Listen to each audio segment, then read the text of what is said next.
Okay, so here we are. Um, Everybody knows we have a test on Monday? Yes? Not a surprise? No, test is going to be here, usual time. 50 multiple choice questions. We have different versions of the test, so I encourage you not to try to cheat, although my students never cheat. Yeah, right. Okay. Now, you guys are really the best students ever, and yeah, I never, almost never had an issue. So the way that we run the tests here is that, you're gonna come and you're gonna, Ray is gonna coordinate everybody, and you're gonna like fill up the center roles first, and it's basically painless. And we always keep the front seats, empty. You know what those are for? VIPCs, very impressive, persistent cheaters. So yeah, we'll be looking around, and I really don't try to bring anyone to the VIPCs. So if I go like, this, you should like be watching. Anyway, usually you don't have any issues, right? So everybody's going to be cool. Then the question I usually get is, what is on the test, right? So the answer is whatever we have been covering and whatever we're going to finish covering today. And if I have, I don't think I'll be able to cover this whole thing finishing with the heart today because it's a lot of stuff, right? So if I tell you, focus on this part or on that part, and that's going to be added. So I'll advise you to focus on those parts. You want to find a seat? A seat? Yeah. Okay. So here we go, continuing here with the heart.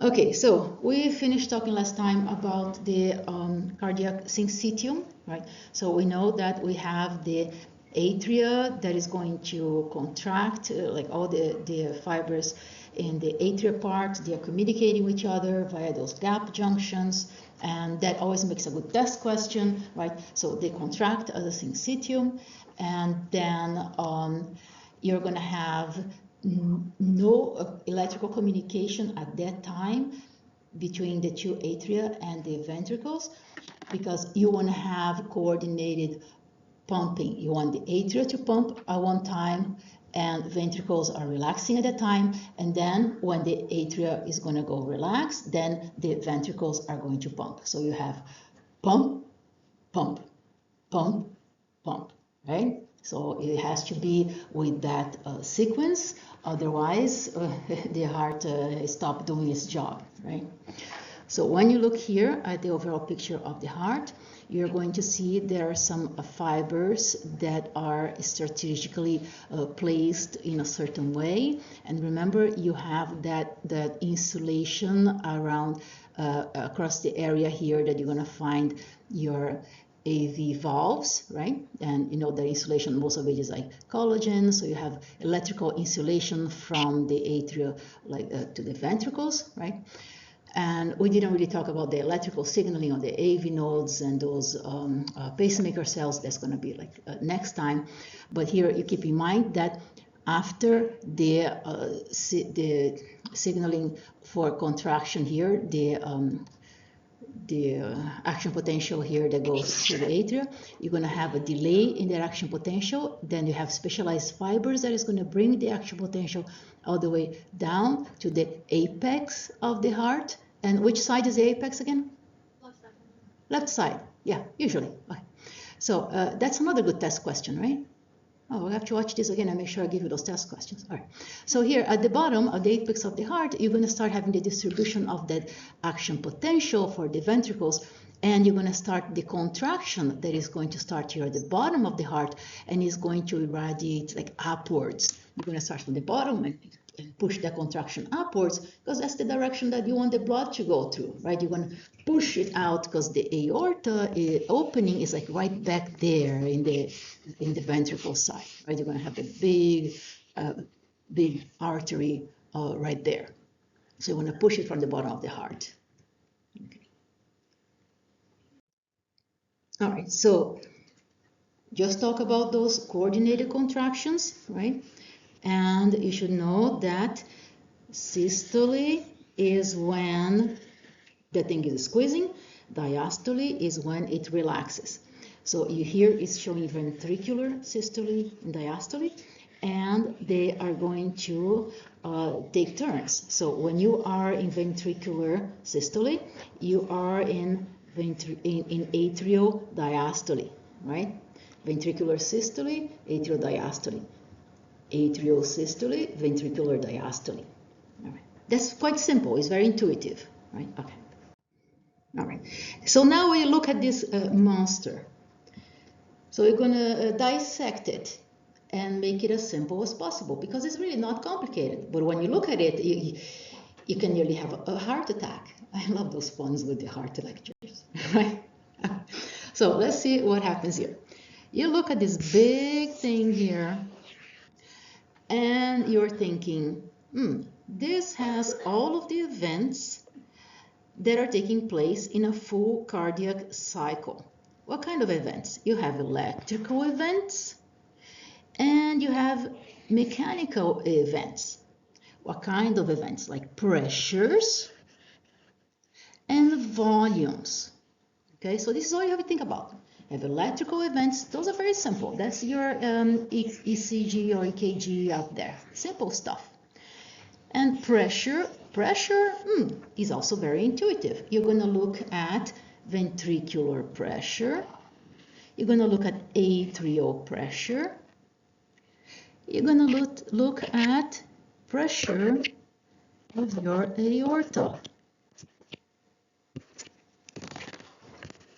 There, okay? So ventricular pressure, atrial pressure, pressure at the aorta.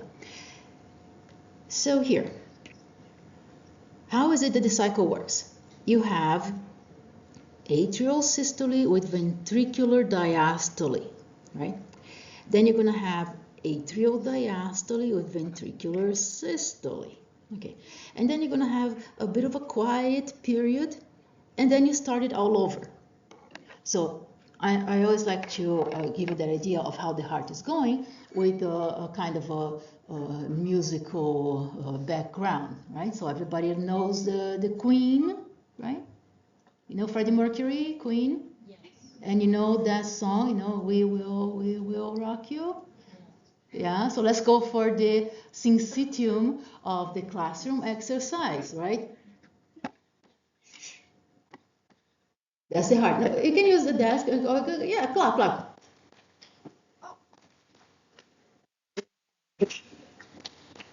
Okay, no participate. Your heart is going to stop. Syncytium, like the whole syncytium. Ready? Go.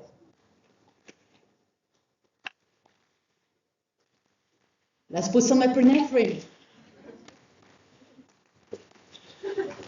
Acetylcholine.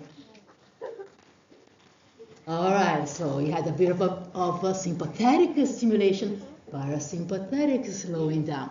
We'll get there. Oh, I love those hearts. Okay, so now let's make it simple, right?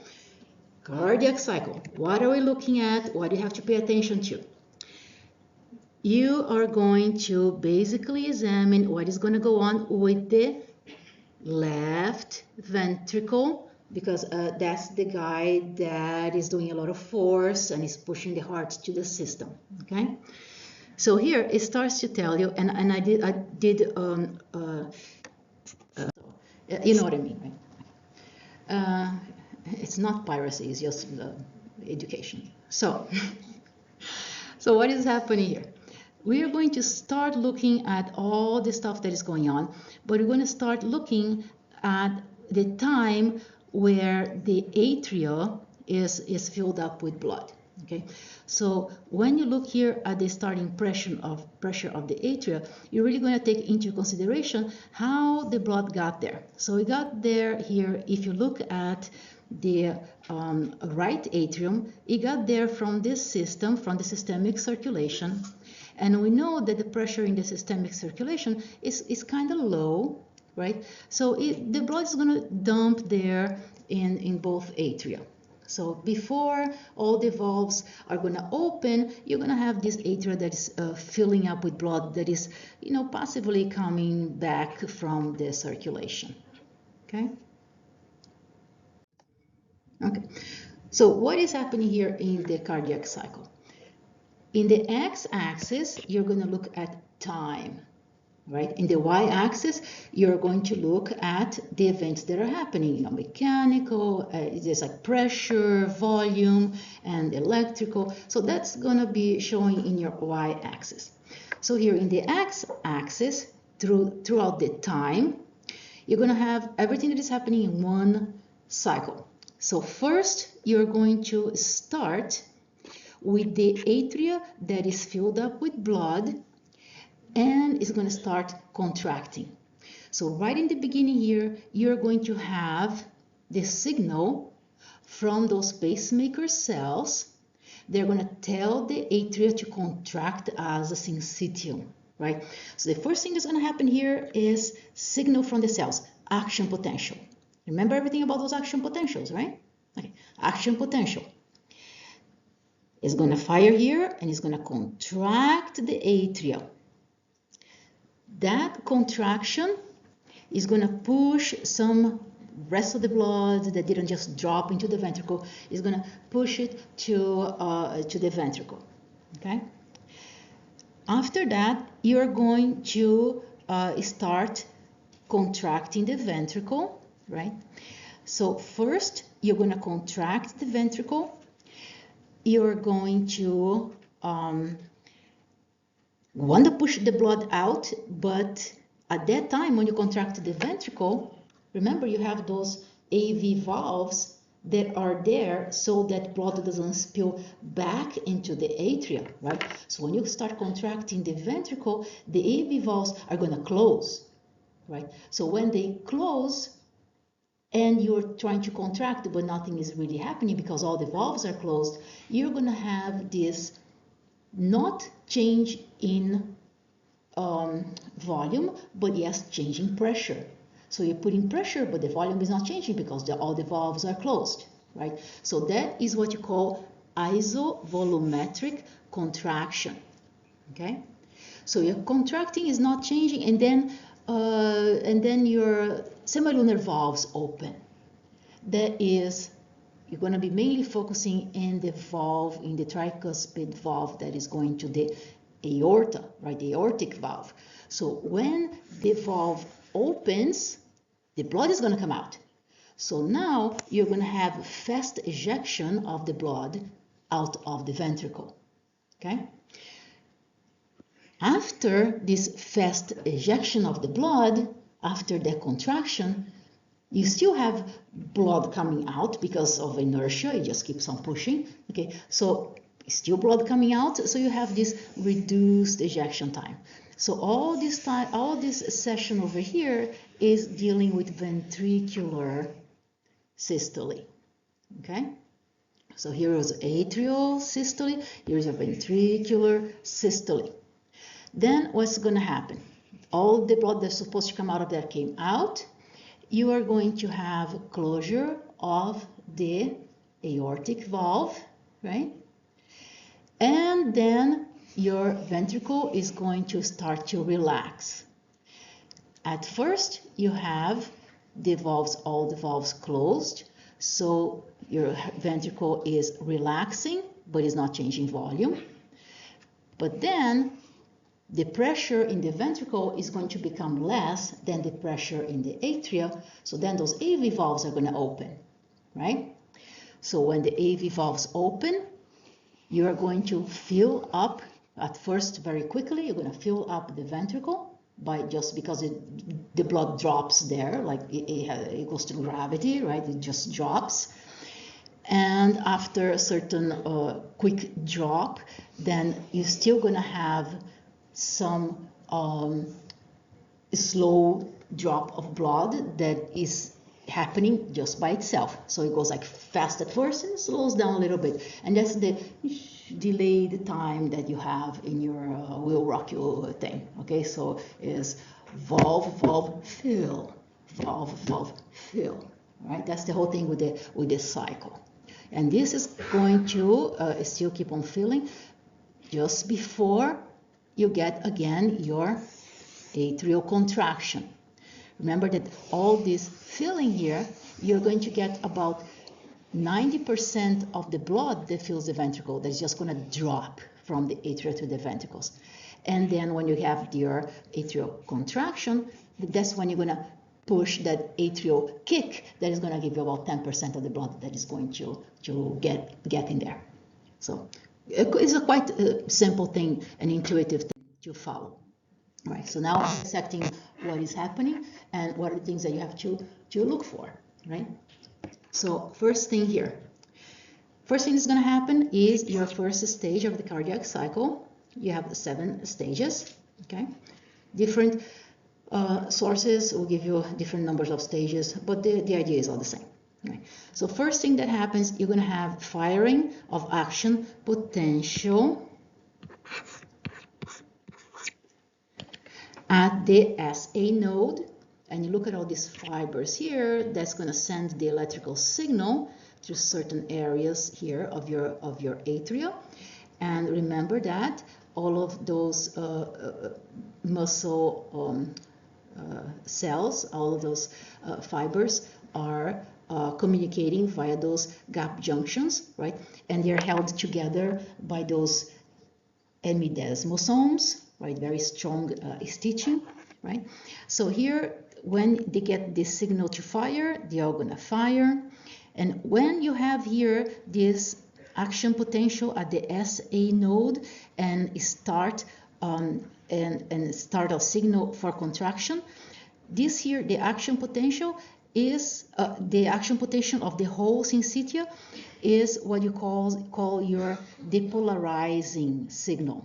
Okay, so you're going to start contraction. This is depolarizing signal, and when you look at the EKG, this is when you have that P wave. So the P wave is depolarizing the atria. Okay, P wave right there. Okay, so let me see. The EKG from here, not the labelings. Okay, ignore those labelings up there. Okay, so you have the P wave, and you're depolarizing the atria. You're going to start contracting the atria. When you start contracting the atria, you look at the graph, what is happening to the pressure in the atria. Well, you start to contract it, so the pressure is going to go up. So you look at the graph, you're going to see atrial pressure is going up. So the graph is always focusing on the left atria, okay? So the pressure is going up. That makes total sense. Now, with the atrial pressure going up, that is going to give your atrial kick, and you're pushing more blood into the ventricle, okay?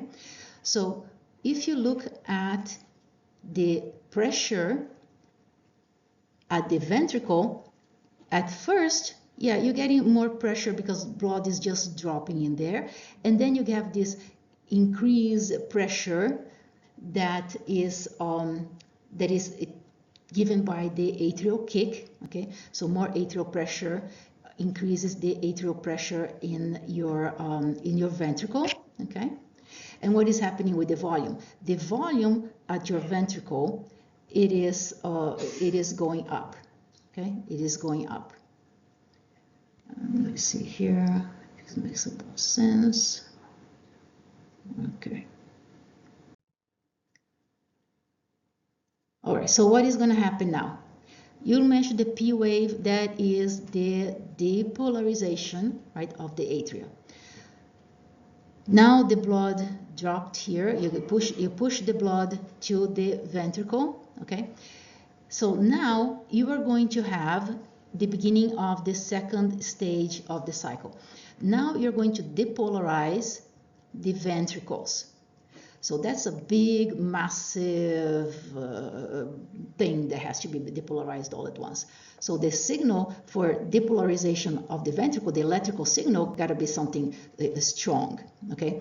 So this is when you look at the electrocardiogram, and you're going to see that QRS wave, So that is ventricular depolarization. Okay, so let's make sure you got that. Ventricular depolarization right there at the QRS. Okay. So with the ventricular depolarization, you get the contraction. You're going to contract syncytium of the ventricles right here. So when the pressure is increased because of the contraction, remember you got those valves right there that are going to block the backflow of blood. So when the pressure increases here and it becomes higher than the pressure at the atria, this is when your valves are going to close.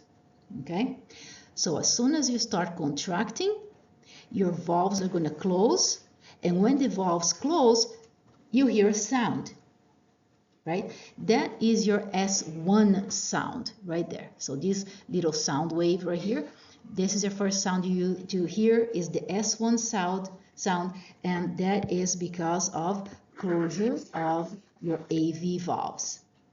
Okay.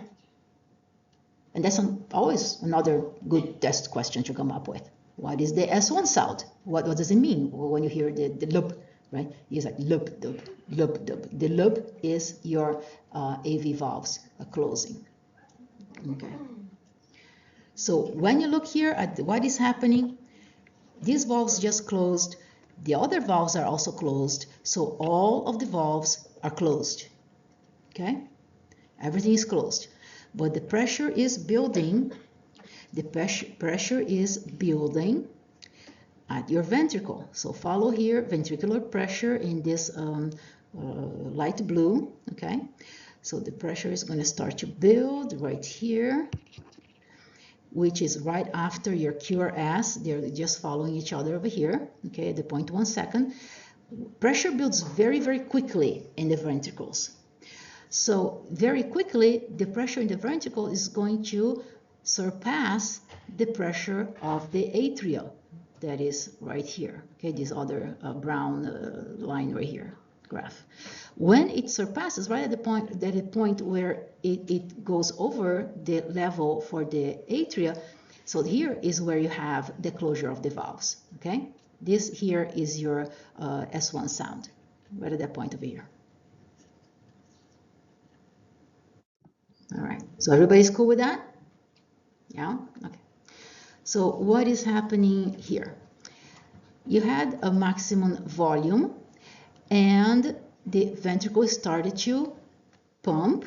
Now, before the valve closed, you have a little bit of blood that was pushed back, but not much. Okay, it's not like a murmur. Okay, but it was a little bit of blood that went back here, and you know, before just before closure of the valve. This is why your ventricular volume drops a little bit, but not much. Okay, so with all the valves closed, you are building up pressure in the ventricle, but the volume is not changing. So when the volume does not change, you call that isovolumetric contraction, okay, of the ventricle. Remember, we're following the ventricle here mainly, okay? So valves close, ventricle is contracting, no volume is changing. So this is phase 2, isovolumetric contraction. Until when is it that your ventricle is going to keep on building pressure and not changing volume? Well, now we have to see rule number 1 of valve function. The valves will follow the changing pressure. They will open when the pressure pushing is higher than the pressure of the blood that is in the vessels. Okay, so this big guy here, remember, is the aorta, and it has some blood in there from last time that the blood was pumped out of the heart. So it has some blood over here, and it is under a certain pressure, right? You have blood pressure in your aorta like all the time. The blood is always circulating, right? What is the pressure here just before the heart pumps? Anybody know the pressure there? Can you get a guess at rest? Let's get a guess. Oh, that's when you have to wake up. Ah, there we go. Good. Okay, so you have some blood here in the aorta, right? Because you always have blood in your blood vessels. Now, the pressure here is building up. Okay, the valves are all closed. All valves are closed. The pressure is going to build up to a point when the aorta, the aortic valve is going to open. The question is, what is that pressure that is going to make the aortic valve open? Yeah, there's a number to it. Yeah. You were talking about resting membrane potential and threshold for action potential. But we're not talking about action potential. We are talking about physical pressure inside the aorta. Okay? When you think about blood pressure inside of the aorta, what do you think about?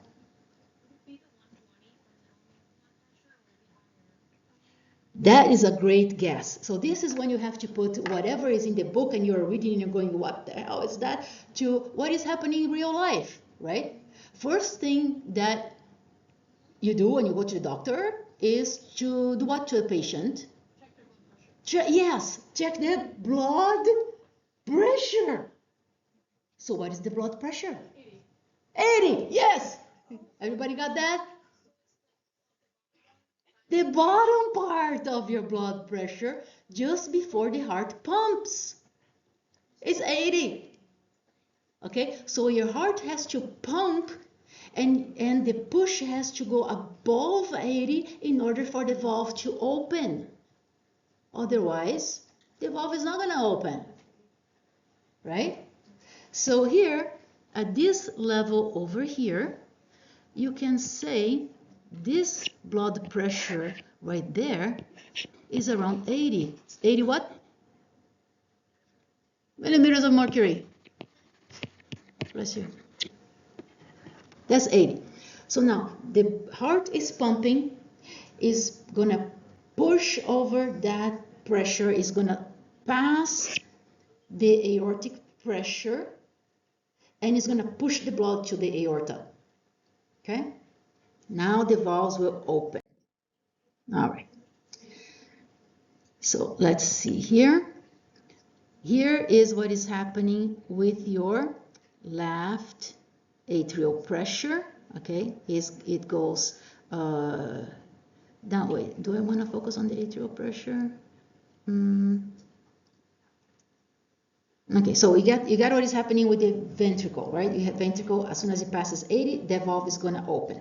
So let's see here what is happening with the atria at that time. So at first you had the pressure that got the blood, fill up with blood, and then here is when it dumped the blood to the ventricle. Okay, so here is where the valve closed, and here is where the ventricle starts to contract, but the atria here, nothing is happening over there. The valves are closed, but because the ventricle is contracting, that is pushing on those valves, and when you push on those valves, it actually increases the pressure in those chambers. So this is why you see both atria pressure go up a little bit.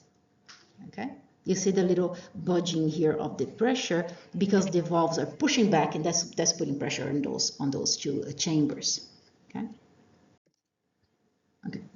So here, this is the point where you have your valves opening. The valve that goes to the aorta is going to open. The valve that goes to the trunk, to the pulmonary trunk, that one is also going to open. Okay, so now let's see here. The pressure in the aorta, it was like 80, and then it's going to shoot up to a certain level, right? And that pressure has to do with the blood that is getting from the heart. So what is this higher pressure here that you're going to find that is equivalent to both pressures at the ventricle and at the aorta? What is the maximum pressure? 120. Everybody got that? Yeah, so this pressure here is around 120. Okay, so that's easy. Okay, this is the time when you have the third stage of the cycle. So the valves open, and now you're going to have fast blood flow out of the ventricle. So you call that stage rapid ventricular ejection. Blood is coming out quickly. That's all it's saying. Now let's see here. So the blood is coming out. All right, this is just putting in words what I just mentioned here. And what is happening with the blood volume in the ventricle? Well, if it is coming out of the ventricle very quickly, so the volume in the ventricle is going down very quickly. Okay, when the volume goes down, okay, this is rapid ejection, okay, of the blood. And when you look at the ECG, you're going to find an area of a lag, flat segment that you call the ST segment. Okay, so ST comes after, right after your QRS. Right? What was the QRS again? Ventricular depolarization. That's your QRS. And then, so here's the S. So ST, that is going to be your ventricular repolarization stage. Depolarization is here, and then repolarization is this flat period here. Okay. All right, this is the ST part. Okay. Okay, so let's see here. Okay, we mentioned this before. Okay, so here, with the valves closed, the volume here came out of the heart, right? Came out of the ventricle. So this volume is going down is going down. That means the atria are not going to be so squeezed anymore. So the pressure in the atria is going to decrease because the volume just came out, is not putting pressure in the valves anymore, okay? And that is the time when your atria are going to fill up with blood, okay? So after you, during the time of the rapid ejection, blood is still coming out, you're going to have slow ejection, and this is the time where atria are going to fill up. Okay. All right, so you had your rapid ejection. Now you're still going to have blood that is coming out, but it's not going to be like as fast. So that's the part that you call reduced ventricular ejection. And how the heart is not pushing the blood anymore, but the blood keeps on moving just because it's obeying physical laws, right? Everybody took physics here? Yeah, who took physics 1? No? Yeah, did you hear about inertia? Something in motion is going to keep on motion unless a force acts on it, right? So that's the job of the blood as well. So it was pushed in motion, so it's going to keep going unless a negative force acts on it. Do you have negative forces acting on the flow of the blood? Gravity, but without that bulkiness of blood going, it doesn't really count much.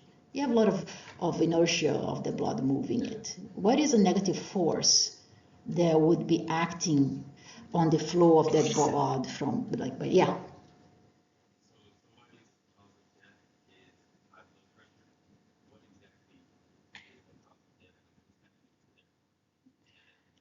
That is a complicated question to answer, but you are in the right path of thinking, because the question was, if somebody's dying because of high blood pressure, what is happening in the heart? High blood pressure is what you call the silent killer. You don't really have symptoms, but you keep on forcing your heart for a very, very long period of time until something happens, until something, other major things will happen. Okay, so what is happening here? If you think about the blood coming out, a negative force would be pressure from the blood vessel itself, from the aorta itself, that could be pushing the blood back. Because remember, the aorta is artery, and the arteries have a lot of smooth muscle and elasticity, right? Because the aorta is going to expand and is going to coil back. That coiling back is going to help to push the blood to the rest of the system, right? But also that coiling back is a negative force, is a resistance force that is going to push blood also back into the heart. Now, if you lose elasticity in your arteries, meaning if the arteries get hardened, that is a lot of resistance pressure that you're putting in all these arteries, and that is going to make your heart work harder in order to overcome that resistance of the blood vessels. Okay? So when you say high blood pressure, usually means that your blood vessels, especially your arteries, are not very flexible. Okay? So if your arteries are not very flexible, you're going to fight that push of blood from the heart, and you're going to make this ventricle work harder to push the same amount of blood in comparison to flexible arteries. So when these muscles are working harder, what do you think is going to happen to the muscle? Yeah. Huh? No, it does not harden. Okay, let's make it an easier question to answer. If you exercise a particular muscle of your body a lot, what is going to happen to the muscle? It gets bigger. That's why people go to the gym, right? You go and exercise your biceps, and your biceps will get bigger. Okay, I got a good biceps. Hey! Yeah. Oh, you gotta see the muscle class. I got this friend that is a bodybuilder, professional bodybuilder. I'll put some pictures there. And the guy's good looking too, and married, of course. But anyway, I think that's a bit of a too much push to building up muscles. And have you seen how these guys go to those competitions? What are they wearing, for goodness sake? It barely fits the number of their competitors. So, oh yeah, if you exercise your muscles, they get bigger. If you are forcing your heart too much against a negative force, the heart muscle is going to get bigger. You call that hypertrophy. Okay? And that is one of the signs of hypertension, because you're forced too much negative force in that heart, and you get hypertrophy. Now, that does not happen usually, does not happen with a heart that is just working because you like to exercise, right? So if you're exercising, you're increasing your heart rate, your heart is pumping more, but that is good for your heart, because exercising is going to make new blood vessels go and irrigate your heart muscles, and that is a protective mechanism. So exercising and increasing heart rate in that way is good for the heart in comparison to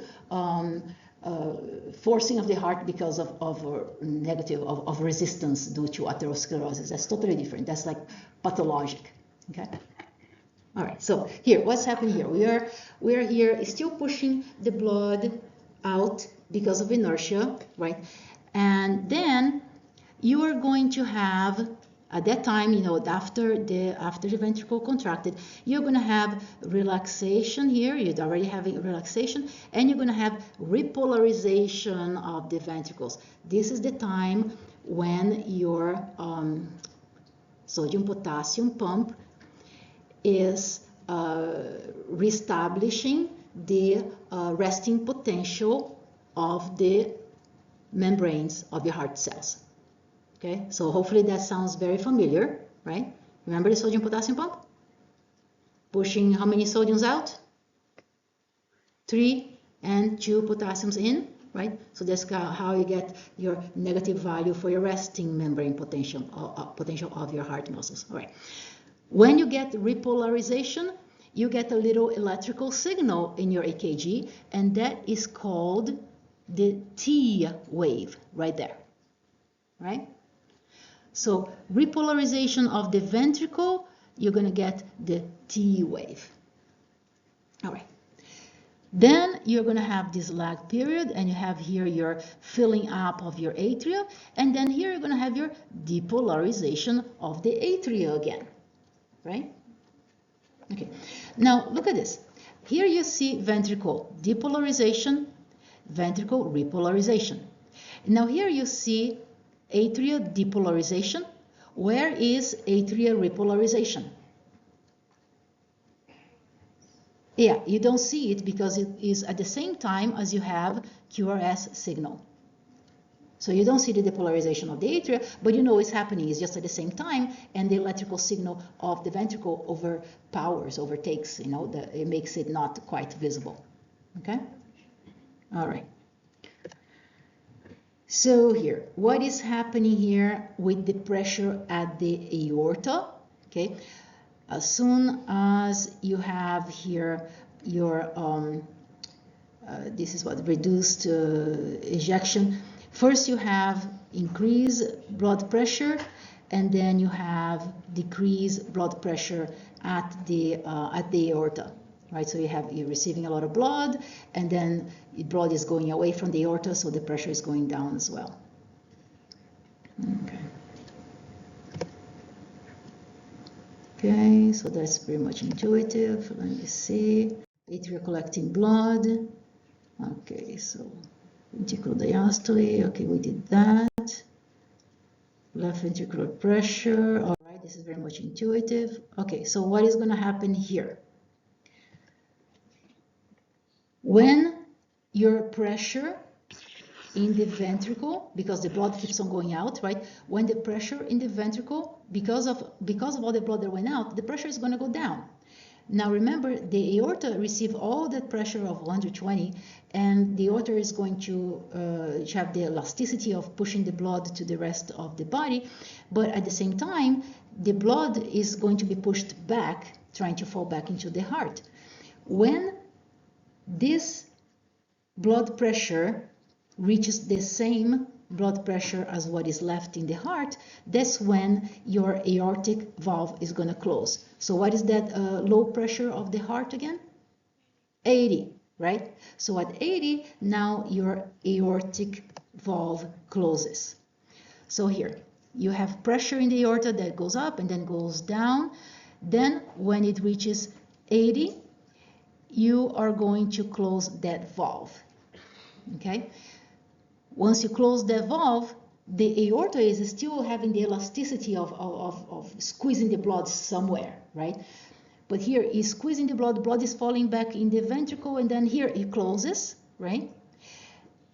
Once the aortic valve closes, this is when you have this dicrotic notch of the blood pressure of the aortic valve, okay? So aortic pressure right here, you have at 80 this notch, and the vessel is still squeezing, so after the valve closes, you have a bit of an increase in the blood pressure, but you know, it's not much, it's just a little bit. And then the blood gets pushed to the systemic circulation, right? So then the blood pressure is going to go down here a little bit more too, okay?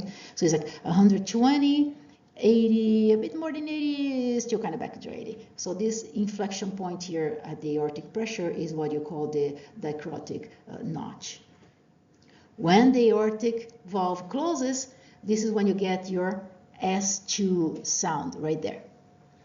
So you have ventricular repolarization, and that goes right close to your S2 sound. Okay. So that's your dub sound right there. Okay, all right. After the valve is closed, what is happening with the other valves, the AV valves? They're all closed. So when all the valves are closed, this is when you have change in volume without, here you have isovolumetric relaxation. Okay, so you are having relaxation, change in pressure without change in volume because all the valves are closed.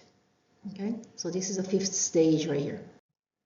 All right, and here is a tough question for you. Oh no, this is an easy question. I thought I put the tough question here. Tough question is later. All right, so let's see here, just to get your points. Today, here we go. All right, just to get you some points. Okay, the lub-dub heart sounds are produced by what?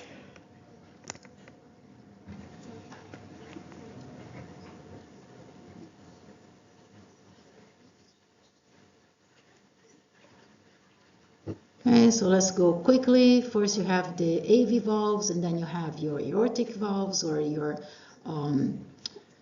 semilunar valves, right? Does anyone need more time? Yeah, okay, quickly.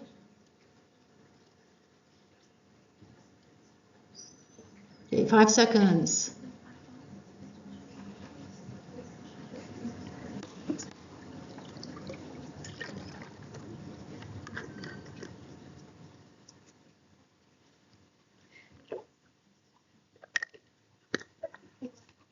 Okay, so hopefully everybody put in the answers.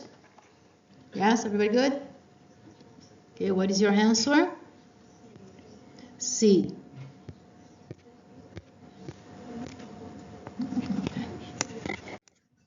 All right. So let me see here again. Now the atria are going to fill up with the blood, and that is going to be your isovolumetric, relaxation. Okay. So let me see what else is important here. Okay. So when your atria have more pressure than what is the pressure in your ventricles, because your ventricles are just relaxing, right? And all the valves are closed. So when the atria fill up with enough blood that surpasses the pressure in the ventricle, this is when your AV valves open. Okay, so at this stage you have the drop of the blood. Okay, so here, just to look in the graph, you have your left atrial pressure that is still filling up slowly a little bit, right? In comparison with your left ventricular pressure that is just like relaxing and going down. So when those pressures are the same and the atrial pressure exceeds just a little bit the ventricular, this is when you have opening of your AV valves. Okay? Now, after you open the valves, you're going to have passive filling of the ventricles, and this is that delay time on your cycle. Okay, so this is what you call diastasis. Okay, this is the passive filling. The blood is just dropping there, right? How much of the blood? About 90% of the blood will just drop just because it drops. Okay, so this is just before your atrial depolarization and contraction, because when it does, this is when you start the cycle again. All right, so here, summary of your cardiac cycle. So first thing is going to happen, atrial kick. Then you're going to have ventricular systole, ventricular diastole. Okay? All right, so here is a tough question. I knew I had a tough question. So if you watch the osmosis video that I put there for video class videos, you should know the answer to this, right?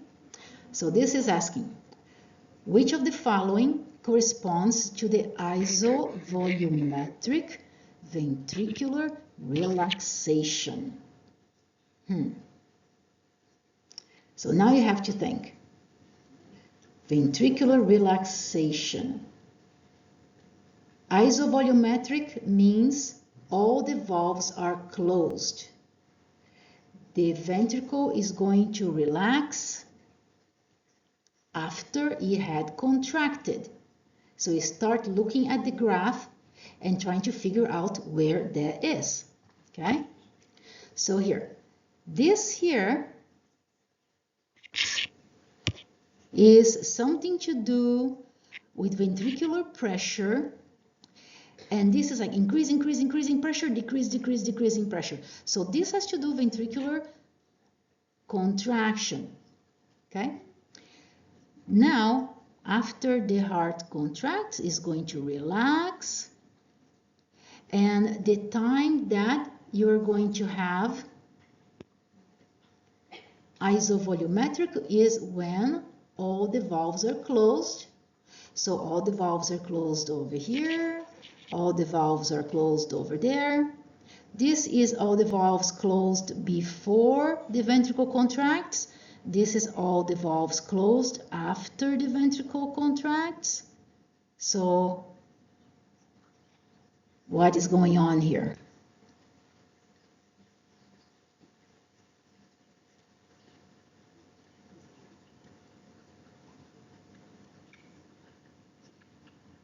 This line is showing you pressure, is not showing you volume, right? So this graph is a bit tricky because it's not showing you volume.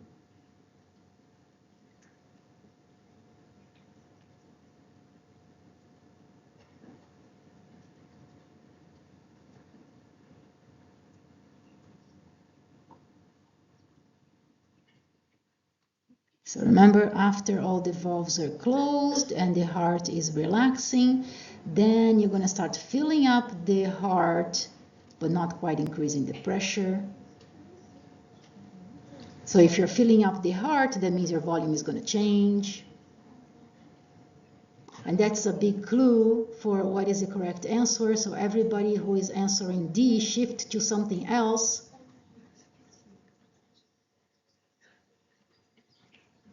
Now I'm getting right answers. Do you need any more time? Quickly, quickly. You still have to go through another monster. All right, what is your answer? C. Okay. That was a quick change of mind. So, okay.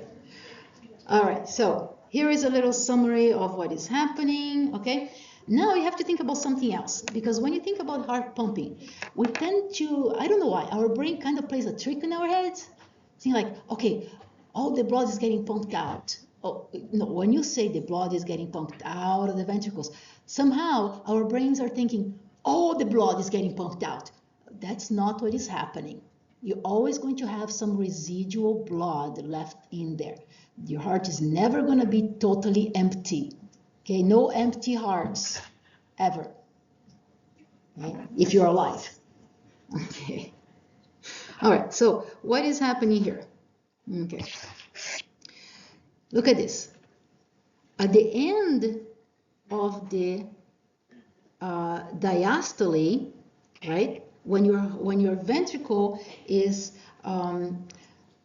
totally filled up, you have the maximum amount of blood that is going to be filling it up. Okay, how much blood fits in the ventricles? Look at this, about 135 mLs of blood. And do you have the same volume of blood in the right as you have in the left ventricle? Is it the same volume of blood for both ventricles? Yes. Yes. That's another question I like to ask, right? Same volume of blood. If you have different volumes of blood, you're going to have problems. Okay. So the end diastolic volume is the total amount of blood when your ventricle is filled up. Okay. All right. Okay, this is just a little summary on the contraction. You can follow with the phase. Okay, so here, when your ventricle is pushing the blood out, you're going to have a certain amount of blood that comes out, of course. Now, is it the whole amount of blood that you have in there? No. You're going to have stroke volume. And you can measure stroke volume. Usually, you have around 70 milliliters of blood that come out of the heart when it pumps. Okay? Now, if you compare it to the amount of blood that was in the ventricle before it pumped, you're going to get what is called the ejection fraction. Okay? So the ejection fraction is really how much blood got pumped out in comparison to the total amount of blood.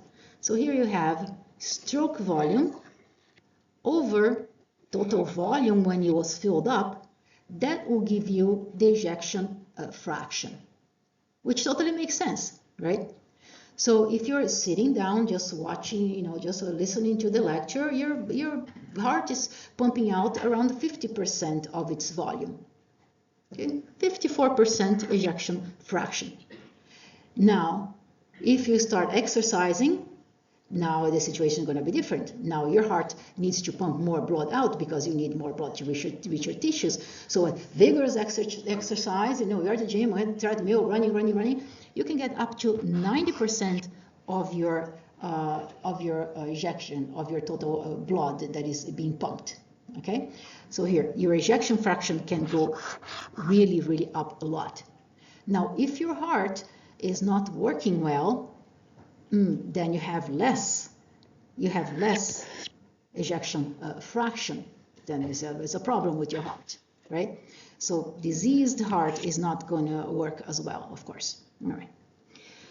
Now, when you look at the amount of blood that is left in the heart, right, the total volume of blood that was left in the heart, you call that the end systolic volume. So after systole, what is left in the heart, okay? So here you're going to have about 45%, and then if you compare to your own 35, so it's going to be around 65 mLs or so. Easy calculations, okay? All right, so there is more stuff here. Okay, relaxation. Okay, we got that. Okay, this is a summary. Okay, disease. Okay, you can just study those. And here is just from your book. These are all review slides to make it easy for you to study. Here's the other monster. All right, you gotta know this guy. Pressure volume loop. You look at it at first, and this thing always gives me a headache, right? So we're gonna break it down in easy, bite-sized things. Is it the movie? No, the movie is not working. Okay, so let's see what's happening here. I really thought I had a movie here. Oh, I do have a movie. Here we go. All right. So what is happening here? We are mainly concerned with your left ventricle, all right? So we're going to look at volume in comparison to pressure. Now, how do I slow this down? Okay, volume. Okay, somebody's getting tired. Volume in comparison to pressure. All right. So let's make this more exciting, right? What you got to know about this? Is this going to be on the test? Yes. Okay. So important things to know. You look at this axis right here. This is your x-axis. It's talking about volume. So volume, you can be bigger volume, you can be smaller volume. Volume of what? Your left ventricle. Everything about this loop is about the left ventricle. Okay? What is happening in the left ventricle? So here, what about the pressure? The pressure can be low and the pressure can be higher. All right? So let's see what's happening here. At first, right before your relaxation, right after systole here, you're going to have increase of blood volume, right? The heart is relaxing, you're going to increase the volume. When you're increasing the volume of the blood, you're increasing a little bit of pressure, but not much. Now here, your heart is going to contract, so this is going to be systole. So at this point over here, you're going to hear a sound when the heart is contracting, and just before ejection, what sound's going to be here? Look, that is going to be your S1 sound right there. Okay, so now your blood pressure is going to go up a lot, and your blood is going to be ejected. That means the volume is going to go down. Okay, the volume is going to go down as the pressure is going up, and then it's going to go down a little bit. Okay, when this pressure goes up and then goes down a little bit, this is going to be closing your aortic valve, the aorta, right? The aorta semilunar valve. So which sound you're going to be there? That's your second sound. That's your S2. So S1 here, S2 there. Okay? And now let's see here if it keeps on going. All right, so here and diastolic point, you have your S1 sound right there.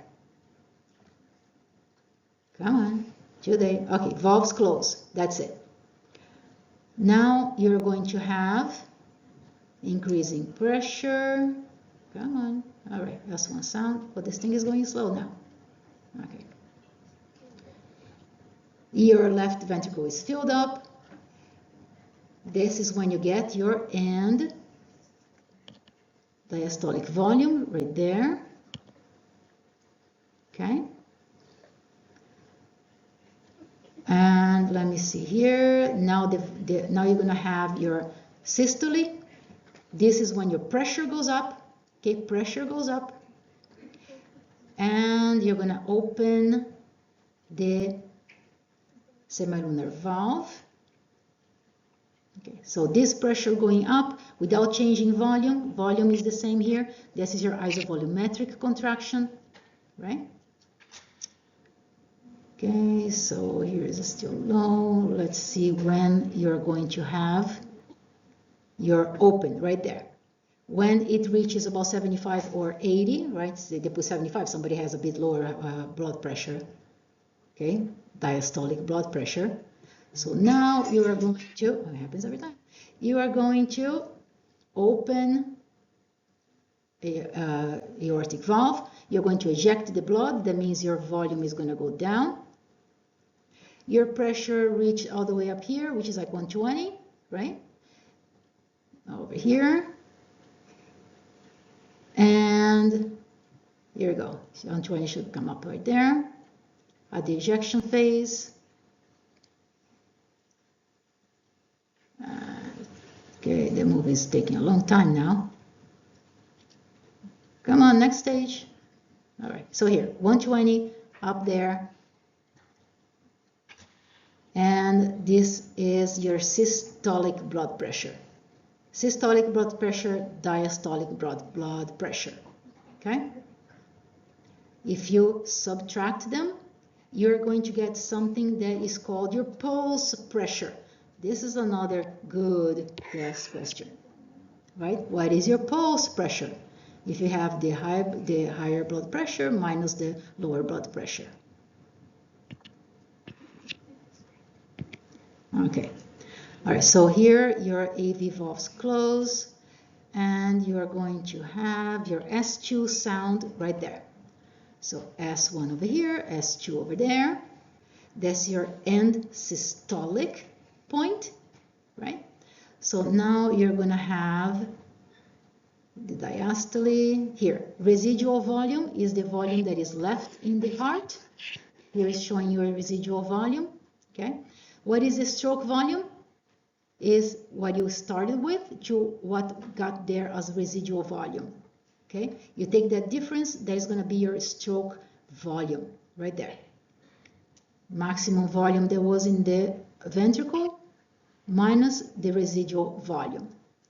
All right. All right. When you compare that to ejection fraction, remember fraction is a comparison, okay? So ejection fraction is going to be your stroke volume over your initial volume, okay? Everybody cool with that? All right. So what else is to know here at your loop? After your valves close, this is when you're going to drop in the blood pressure, right? You're going to have a drop in the blood pressure. You're going to have isovolumetric relaxation before the valves open. So at this point here, your valves, AV valves are going to open and you're going to start filling up your ventricle again. All right. So after all, this loop is not that bad.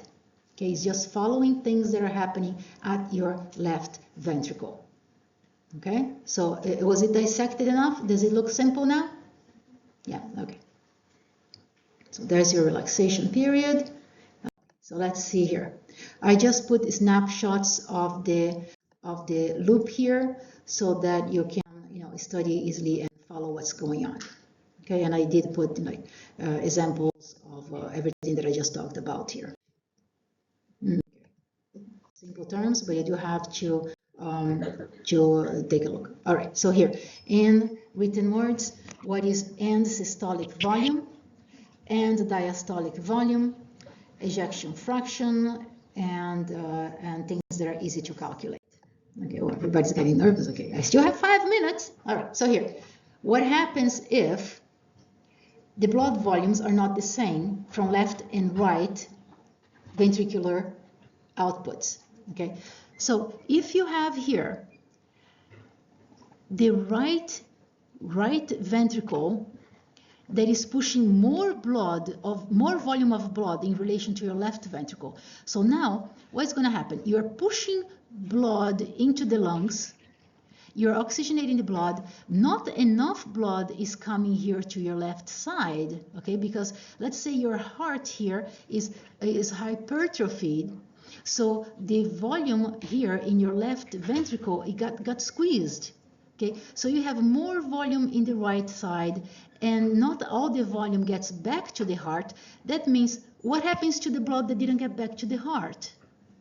It got stuck somewhere, like for example in your lungs. So this is when you start having lung edema, pulmonary edema.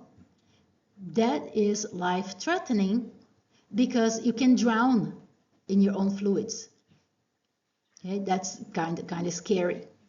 Okay, this also happens when you have a faulty mitral valve, stenotic or malfunctioning, incompetent mitral valve.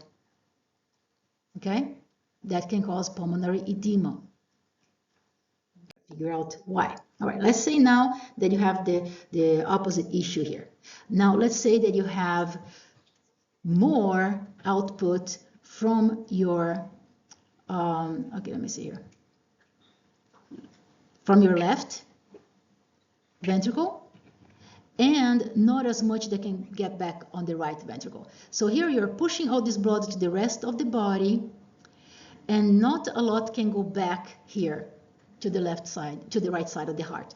So all this fluid is getting to the rest of your body, and you have so much resistance that the fluid is not getting back.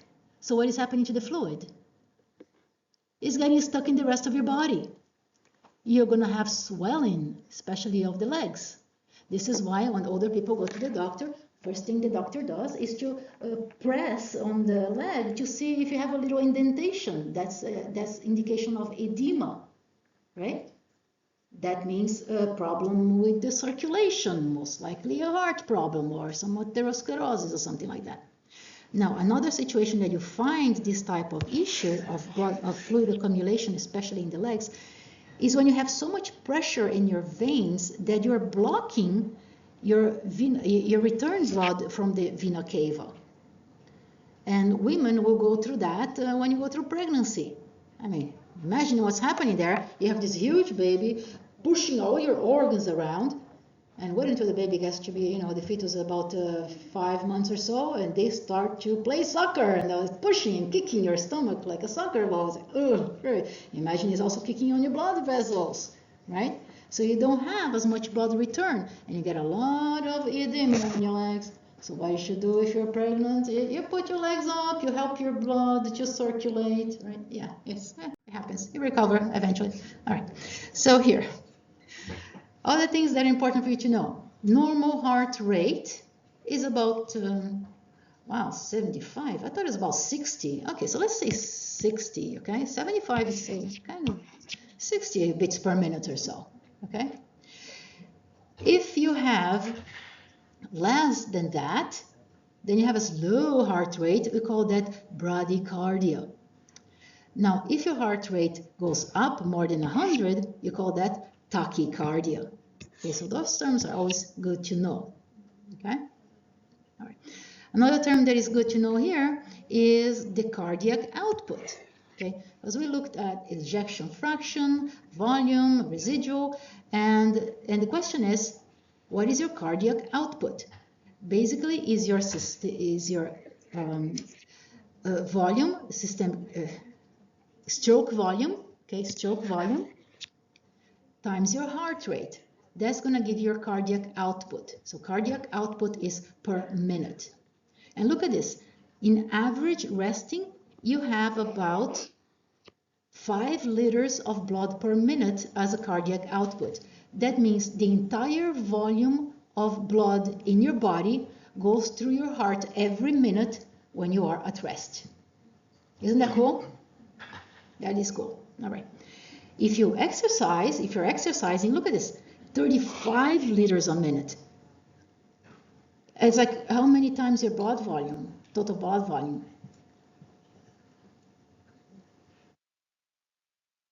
It's about 5 or 6 times your total blood volume per minute that goes through your heart. Okay. All right, so one last thing here that I want to mention is about the cardiac reserve, okay? So basically, when you exercise, you need more blood to go through the heart, okay? So the difference that you get on cardiac output when you compare your heartbeat during rest in comparison to exercise, okay, that difference, you call it the cardiac reserve. So in average, look at this, about 4 or 5 times what you can put out in comparison to rest, to the resting time, okay, to resting volume. Okay.